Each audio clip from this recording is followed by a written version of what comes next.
वहाँ ना हम लोग सब चीज़ मिलती जंगल में। हमन मऊहा भी बीन नान सन और तेंदुक पत्ता भी तोड़ सन, जड़ी बूटी मिलते, गाय गरुआ चरथे, लकड़ी लुठी नान सन और जौन फल फूल होते तेहू ला हमन तोड़ तोड़ के नान सन और खसान। सब चीज़ हम लोग सुविधा मिलते।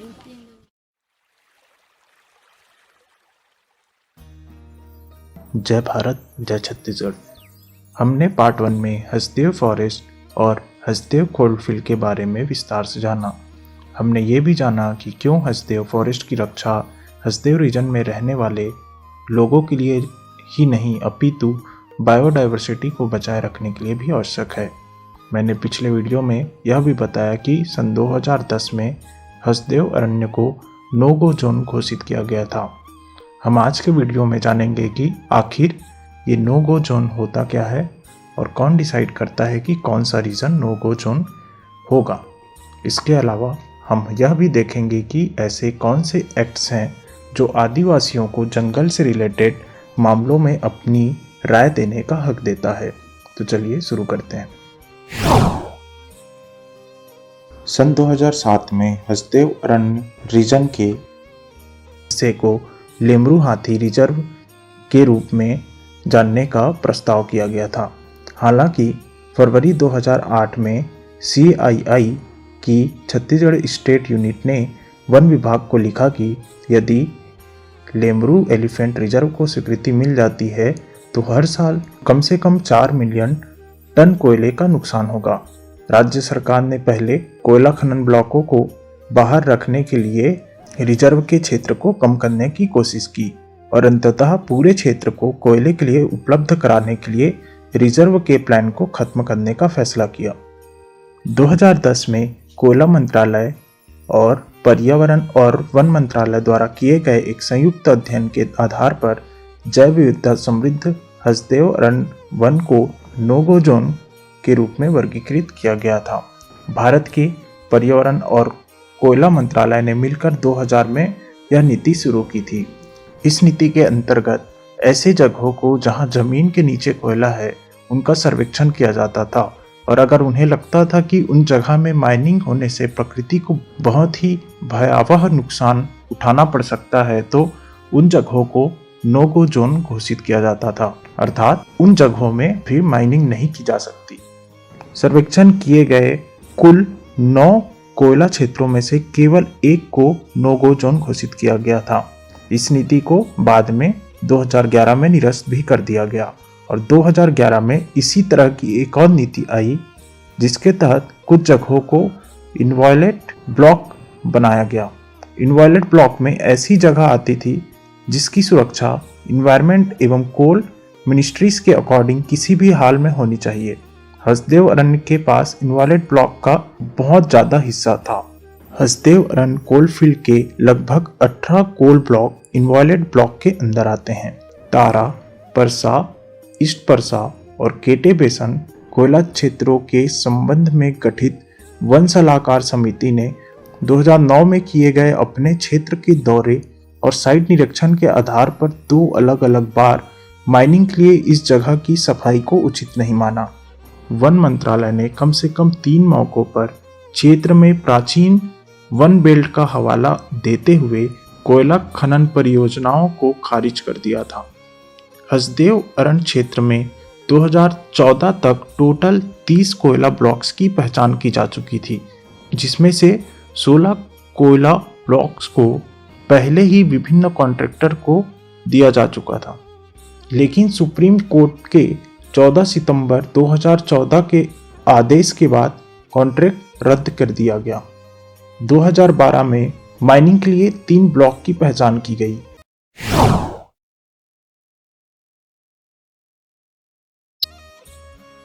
ऐसा माना जाता है कि सभी कोयला ब्लॉक आवंटन मनमाने ढंग से किए गए थे और अवैध थे और बड़े पैमाने पर भ्रष्टाचार से जुड़े थे।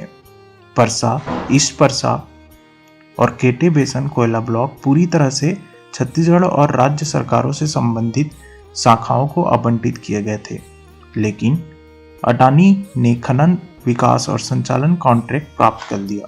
ईस्ट परसा और केटे बेसन ब्लॉकों के लिए पर्यावरण के हित का हवाला देकर कई मौकों पर माइनिंग को खारिज कर दिया गया था, लेकिन अडानी के परियोजना में प्रवेश पाने के बाद व्यापक दबाव होने लगा और माइनिंग की परमिशन दे दी गई।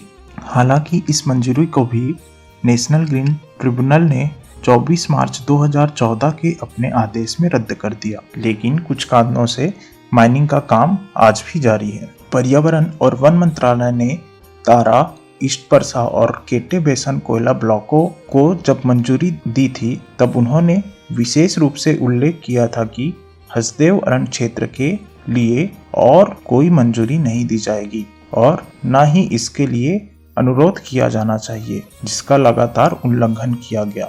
मंजूरी भी केवल इस शर्त में दी गई थी कि कंपनी पर्यावरण के अनुकूल super critical thermal power plant की स्थापना करेगी, लेकिन कंपनियों ने इसमें ज्यादा निवेश नहीं किया। संपूर्ण हसदेव अरण्य क्षेत्र संविधान के अनुसार अनुसूचित 5 क्षेत्र है और इसलिए यहाँ पेसा अधिनियम लागू होता है। पेसा अधिनियम 1996 ने ग्राम सभाओं को स्थानीय योजनाएं बनाने और संसाधनों का प्रबंध करने, भूमि के हस्तांतरण को रोकने और भूमि अधिग्रहण और खनिज शोषणों के सभी मामलों में परामर्श का अधिकार प्रदान किया है। खनन परियोजना या किसी भूमि अधिग्रहण की मंजूरी से पहले ग्राम सभा की सहमति की आवश्यकता होती है, हालांकि इसका लगातार उल्लंघन किया जा रहा है। फॉरेस्ट राइट एक्ट 2006 जंगल में रहने वाले लोगों को मुख्यतः 3 तरह के अधिकार देते हैं। पहला, कम्युनिटी फॉरेस्ट राइट्स, दूसरा इंडिविजुअल फॉरेस्ट राइट्स और तीसरा कम्युनिटी फॉरेस्ट रिसोर्स राइट्स। वैसे सभी अधिकारों की अलग अलग इम्पोर्टेंस है।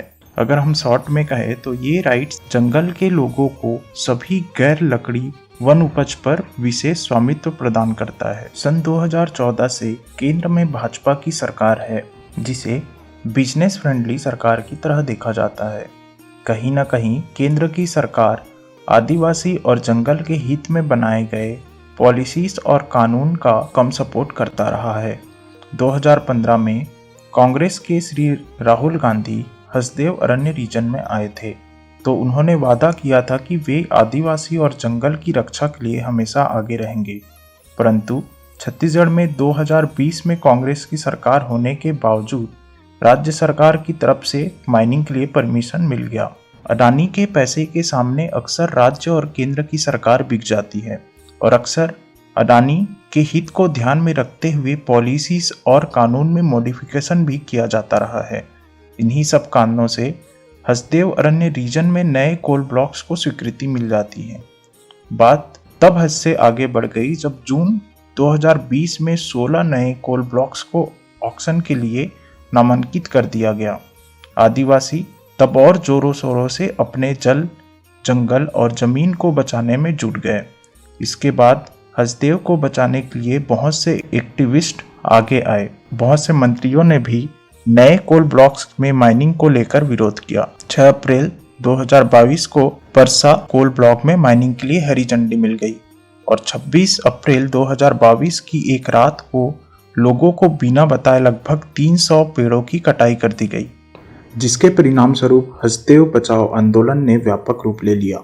आज के वीडियो में बस यहीं तक। अगले वीडियो में हम देखेंगे कि कैसे हसदेव बचाओ संघर्ष समिति ने उनके अधिकारों के बारे में जानकारी दी और इसके अलावा उन्होंने कौन कौन से काम किए और उनके समक्ष कौन कौन सी चुनौतियां थी।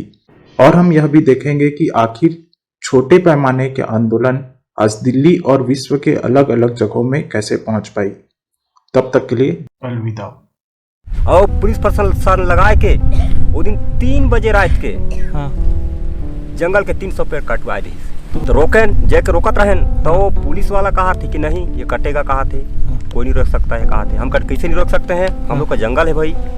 जंगल तो बिल्कुल नहीं काटे देंगे। जो ज्यादा जीत करोगे तो हम लोग को पहले काटो, उसके बाद में तुम जंगल काटो।